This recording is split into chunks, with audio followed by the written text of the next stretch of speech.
Giving Kuroko no Basket characters NBA comparisons. If Kuroko no Basket characters were NBA players, who would they be? Kuroko no Basket, in my opinion, is one of the best basketball animes out right now. It has a variety of players you could pick and choose to compare to NBA players. While watching the show, you can see that most of the players in the show are based off players who played or play in the NBA. In this video, we're going to be comparing Kuroko no Basket characters to their NBA counterparts. Ooh. Starting off with Kuroko. Kuroko is known for being one of the point guards on the Generation of Miracles. He's a reserved character who literally has no presence on the floor. What makes Kuroko so good is his ability to strictly just playmake for his team. Kuroko doesn't really have many other skills. So he's Rondo. Am I right? No? Okay.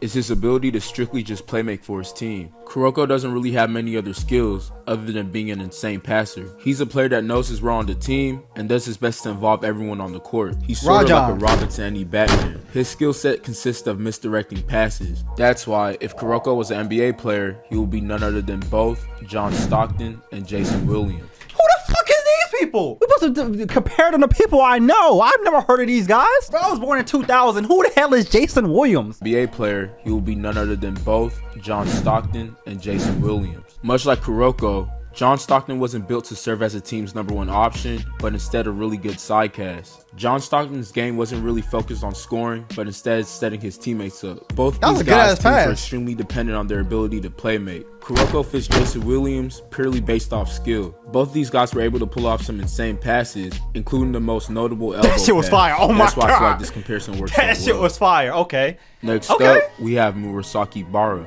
Good little comparison. Murasaki Bar serves as the center to the Generation of Miracles. He's stated to listen to no one but Akashi. Murasaki Bar is known for being clumsy and barely taking anything serious. But despite these traits, he still displays massive amounts of skill. Murasaki Bar is a player who has a large, big frame. This allowed him to literally outmuscle anyone he was up against. One of the Y'all wanna bet? Y'all wanna bet? Y'all wanna bet? Y'all put money on it? I bet you it's Shaq. If I'm wrong, I'll suck you. Wait a minute. This allowed him to literally outmuscle anyone he was up against. One of the main reasons why he was lazy and didn't try was due to the fact that if he went too hard, he would end up hurting someone. Murasaki Bara was listed to be the best naturally talented player among the Generation of Miracles. Please don't tell me I'm wrong. His skill set was mainly playing lockdown defense and basically dunking over almost anything. With that being said, if Murasaki Bar was an NBA player, he'll be none other than both Shaquille O'Neal and Wilt Chamberlain. Both Shaq and Wilt were known for being able to physically dominate almost any opponent they faced. Shout out to June, but I ain't sucking dick. I ain't sucking dick. I ain't sucking dick. You know what I'm saying? Shout out to Shaq. You know, I do know a little bit about basketball. You feel me?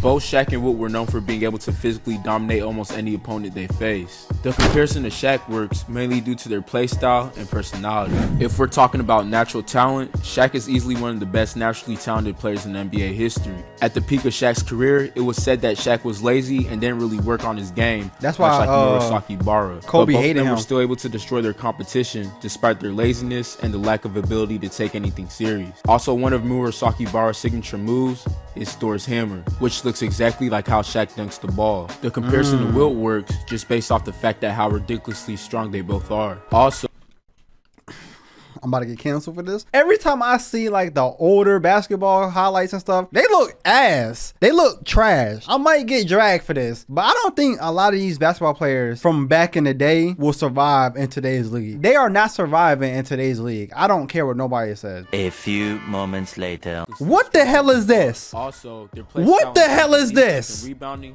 are pretty what the hell is dunks the ball. The comparison to Wilt works just based off the fact that how ridiculously strong they both are. Also, their play style in terms of defense and rebounding are pretty much the same. Murasaki Bar was extremely skilled at rebounding the ball, that he was able to grab a board with only one hand. The last thing that makes these guys similar is they both were able to put up 100 points in the game. That's why I feel like this comparison works so well. 100 points in the game is crazy. Next up, we have Ryota.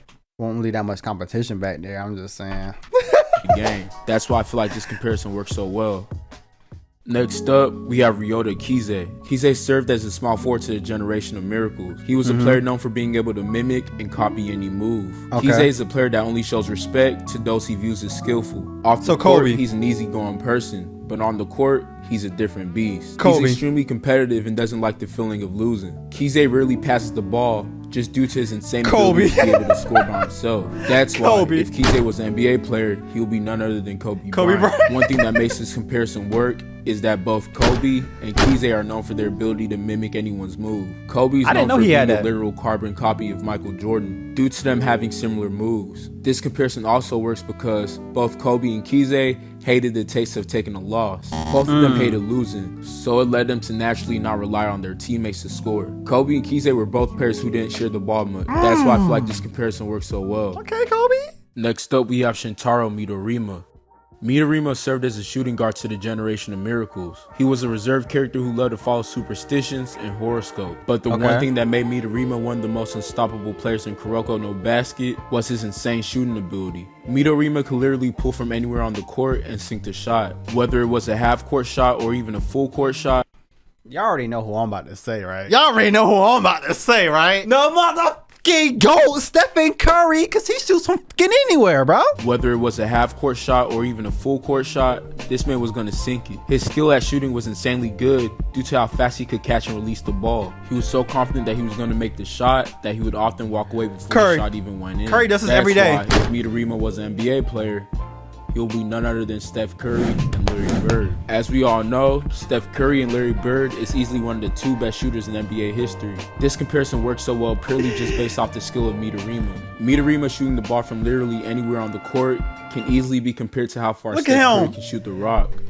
That shot we just saw right there was like near half court, and it was like the game winning overtime. How far Steph Curry can shoot. Look at that. Look, you see that? You see that shot clock, boy? Rock. Midorima and Curry are both known for looking away before Shut the fuck up, problem. Midorima also compares to Larry Bird just based off his trash talking ability. Both of them were also extremely good catch and shoot guys. That's why I feel like this comparison works so well. Next up, we have Daiki Omine. He's a character who was considered to be one of the best players among the generation of miracles. Omine in the show quite literally outclassed everyone on the court. His personality was based off the fact that he couldn't find anyone who matched his skills on the court. In the show, he's shown to completely diminish his opponent's will to play basketball due to how intimidating and good he was. His character was able to go into something called the zone. The zone is basically when you lock into a state where you're unconsciously unstoppable. Omine's playstyle consists of making the most ridiculous shots ever. He used his physical attributes and speed to dominate his opponents as well. Overall, he was a complete beast on both ends of the floor. One last thing I want to point out, Omine was a player notably known for skipping practice due to the fact that he was simply just better than everyone else. That's why if Omine was NBA, who done that? Who did this? Someone else? Didn't someone else do this? Allen Iverson? I was about to say, didn't somebody else didn't practice? But we talking about practice, man. That's why if Omine was an NBA player, he would be none other than Allen Iverson. Allen Iverson Good call, is a player Chad. Good who call. completely took over games due to his insane offensive ability. Just like Omine, Allen Iverson was able to make some crazy He kicked shots. that man. Skill-wise, Omine and Allen Iverson both used their speed to their advantage. Much like how Omine was able to enter the zone, Allen Iverson was also known as a player who was completely unstoppable when hot. The last thing that makes this comparison work is that both Omine and Allen Iverson had tendencies to skip practice. They both felt like there was no need to show up due to them already having immense amounts of skill and then still being able to perform well. That was a good ass move. That's why I feel like this comparison works so well. Oh my gosh. Next that was a good up, move. we have Akashi. Akashi serves as a generation of miracles point guard and team captain. In the show, Akashi has an intimidating and condescending personality. LeBron. Akashi hated losing and believed that if you lose, your life is completely meaningless. Akashi demanded absolute respect from everyone around him. He would have me Although like Akashi respected his teammates, he was absolutely insane and didn't respond well to people not listening to him. Akashi also possessed many abilities. His Emperor's Eye allowed him to basically read all of his opponent's moves, which allows him to make perfect reads and passes. Akashi's handles were so elite that every time he performed his special ankle break dribble, his opponents fell to the floor. That's why if Akashi was an NBA player, he would be none other than Chris Paul. Chris Paul is one Paul? of the most respected. Did y'all watch this video ahead of time? Who called that? How did you know that? Chris Paul is one of the most respected players in the NBA. He was able to gain his respect due to his skill and his good leadership. Another thing that makes this comparison work so well is their skill. Just like Akashi can read his opponent's moves and make smart plays, Chris Paul is known for making insane reads on both ends of the floor. They both have extremely good IQ. That's why I feel like this comparison works so well.